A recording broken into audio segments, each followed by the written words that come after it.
শুরুতেই বলতে চাই, দেখো রে নয়ন মেলে পুলিশের কি বাহার, কেষ্টা করে গালাগাল, আর এবিপি সুমন দেখে চোখ রাঙায় শাসক দল। এই হচ্ছে পশ্চিমবঙ্গের বর্তমান অবস্থা। গালাগাল দিলে দোষ নেই, অথচ গালাগালটা শোনালে দোষ, তাও বিপ বিপ করে। এটা কোন ন্যায়, কোন রাজত্বে বাস করছি আমরা, কোন গণতন্ত্রের কথা বলছি আমরা? আমার আরেকটা প্রশ্ন রয়েছে। আপনারা বলছেন যে প্রেস ইন্ডেক্স কী সব বললেন, আমার খুব মনে পড়ে যাচ্ছে এই রাজ্যে যাদবপুর বিশ্ববিদ্যালয় একজন ফিল্ম মেকার, তার সিনেমা দেখানোর অনুমতি পাওয়া যায়নি। অনুমতি মানে কি, আমরা দেখেছিলাম যে যাদবপুরের ভেতরে কি সেখানে অসভ্যতামি চলেছিল। এই রাজ্যের পুলিশও কিন্তু তার বিরুদ্ধে কোনো ব্যবস্থা নেয়নি যারা অসভ্যতামি করেছে। না, এটা ফ্যাক্ট যে ভারতবর্ষে প্রেস ফ্রিডম ইন্ডেক্স পড়ছে, সেই জন্যই তো পশ্চিমবঙ্গের শাসকদের উচিত যে প্রেস ফ্রিডম ইন্ডেক্সটা এই রাজ্যে যাতে আপহেল্ড হয় সেই ব্যবস্থা করার, যাতে বিজেপি সরকারকে দেখিয়ে দেওয়া যায় যে বিরোধী শাসিত রাজ্যে কি রকম সংবাদপত্রের স্বাধীনতা, আর যাতে এই ধরনের চিঠির পাহাড় না জমে। প্রেস ইন্ডেক্স ভারতবর্ষ তো সমস্ত রাজ্যের সমষ্টি, প্রেস ফ্রিডম ইন্ডেক্সটা তো এই যে এই রাজত্বে যেগুলো চলছে আপনার সঙ্গে বা অন্যান্য সংবাদ মাধ্যম, পোর্টাল, ইউটিউব, যাদের বিরুদ্ধে কেস করা হয়েছে, গ্রেপ্তার পর্যন্ত করা হয়েছে, এগুলো দিয়েই তো প্রেস ইন্ডেক্স বা প্রেস ফ্রিডম ইন্ডেক্স বর্ণিত হয়। তার টিমের একজনকে, তার বাড়ির স্ত্রী এবং মাকে যে ভাষায় বিপ বিপ করে গালাগাল দেওয়া হয়েছে এবং যৌন প্রস্তাব দেওয়া হয়েছে, মমতা বন্দ্যোপাধ্যায় কেন চুপ রয়েছেন?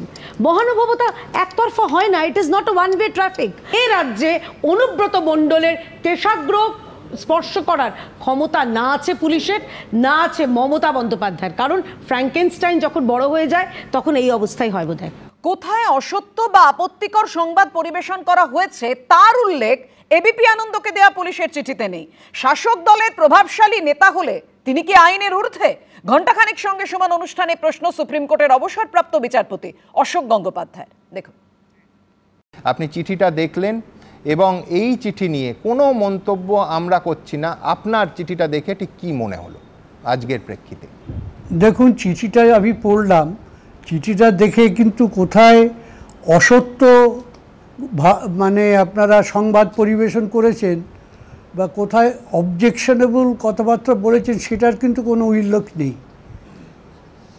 সেখানে চিঠিতে বলা হয়েছে আপনারা যেটা করেছেন সেটা যেন আর না করেন, এবং যদি ভবিষ্যতে করেন তাহলে পুলিশি হুমকি দেয়া হয়েছে। এতে সম্পূর্ণভাবে আপনাদের সংবাদ মাধ্যমের যে সাংবিধানিক মৌলিক অধিকার আছে, সংবিধানের 19-1 ক ধারায় যে সংবাদ পরিবেশন করা এবং সাধারণ নাগরিকের যে অধিকার আছে সংবাদ জানার, রাইট টু নো, আর আপনাদের যে অধিকার আছে রাইট টু ইনফর্ম, এই দুটো অধিকারই কিন্তু অঙ্গাঙ্গিভাবে জড়িত 19-1 ক ধারায়। এবং এই যে অধিকার, এটাকে ক্ষুণ্ণ করতে গেলে আমাদের সংবিধানে বলা আছে রিজনেবল রেস্ট্রিকশনের মাধ্যমে সেগুলোকে আটকানো যায়। সেই রিজনেবল রেস্ট্রিকশন কিন্তু আইনের সাহায্যে হয়। এরকম পুলিশি একটা অ্যাডমিনিস্ট্রেটিভ অর্ডারও নয়, এটা এটা এটা পুলিশের চিঠির মাধ্যমে সেই অধিকারকে আটকানো যায় না, যদি না এটা পুলিশ স্টেট হিসেবে গণ্য হয়। এই চিঠিটা পড়লে যে কোনো লোক বলবে যে পশ্চিমবঙ্গ আর গণতান্ত্রিক রাজ্য নয়, এটা একটু পুলিশি স্টেট হিসেবে পরিণত হয়েছে। তিনি যেহেতু শাসক দলের একজন ক্ষমতাশালী প্রভাবশালী নেতা, তিনি কি আইনের ঊর্ধ্বে?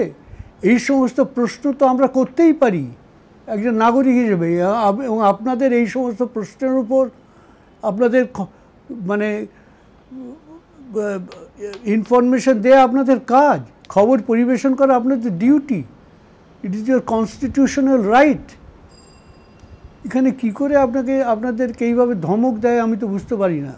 এবং সেটা একটা কোনো আইনের তারা অবতারণা করছেন যে এই আইনের আপনারা লঙ্ঘন করছেন, এইটা প্রচার করে কোথাও নেই।